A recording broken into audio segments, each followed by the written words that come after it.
今天终于对拉回来的船壳进行修复了。老房改造这么久，心里一直想要有一艘船，无意在隔壁村大娘家发现了这条已经废弃了的船壳，拉回家就没有闲着。简单的清理之后，就对其进行了暴力测试，不仅承受了严峻的考验，同时还担负了运输的重任。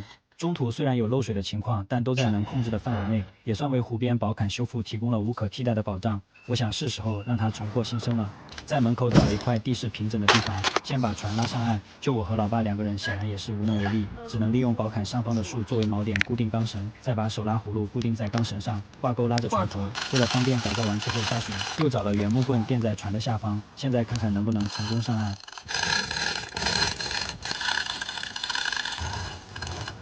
好消息，船被轻松拿捏；坏消息，手拉葫芦一次只能拉2米。还好我备了2个，就是怕以防万一。经过一番操作，船总算成功上岸。现在我们还要先把船侧翻80度，才能进行船底的修补。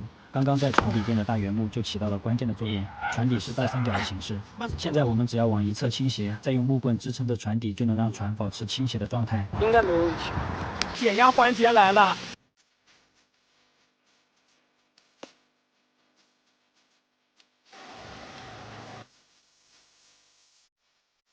冲洗干净就可以对漏洞进行修补了。内船体是玻璃钢结构，打磨之后就可以用树枝胶搭配玻璃纤布对船漏水点进行修补了。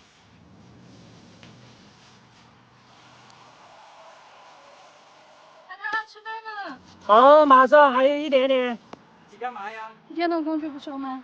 不用，我安了监控的。这里没网没电，你安什么监控啊？我这摄像头是太阳能的，自己发电能保证连续11个雨天续航，还自带的4G 网卡，没网没电的地方就这样安装上就能用，很方便。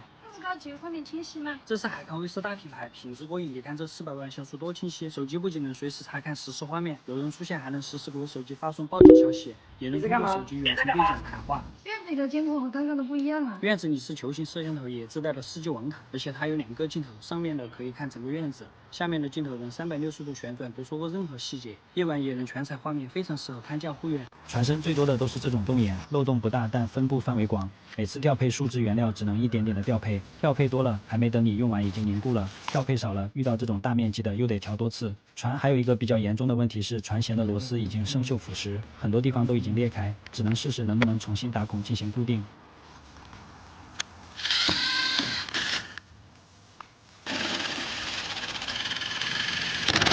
打了孔才知道玻璃钢看似坚硬，其实钻孔都是多余。螺丝固定好缝隙之后，再用树枝进行包裹修复。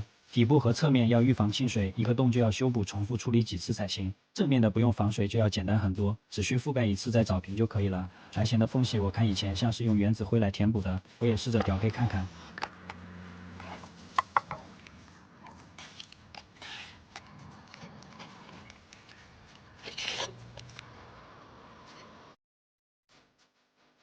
船头支撑同样生锈腐蚀了，只能根据尺寸切了一段玻璃钢材柱作为骨料重新固定做支撑。等了一晚晾干之后，就可以对船的内部进行防水处理了。因为之后船还需要承担运输的重任，内部防水就用纤维布搭配柔性可外露的材料进行涂抹。以前颜色是蓝色的，这次给它换了个颜色。现在终于可以把船头放下，因为前面还有一个最大的坑等着我去填补。之前漏水最多的就是这个位置，这次给它覆盖了5层，防水晾干后为了稳当又给它刷了一遍，增加地面的强度。等1天硬度提高后就可以下水测试。各位云股东准备补漏验收了哈。出发！完蛋了，船尾修补变厚，我们动力系统已经装不进去了。等我一下。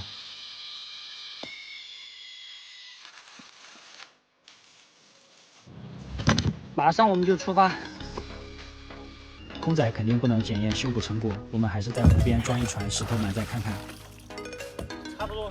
一船石头再加上老爸和我2个人的重量，船的吃水深度已经到了船舷，在回程的途中也没有发现漏水的情况。之前可能是船的夹层有积水，修补船倾斜水流出来后，现在明显感觉承载能力得到了提升，船就等它满载停靠在岸边观察几天看看情况。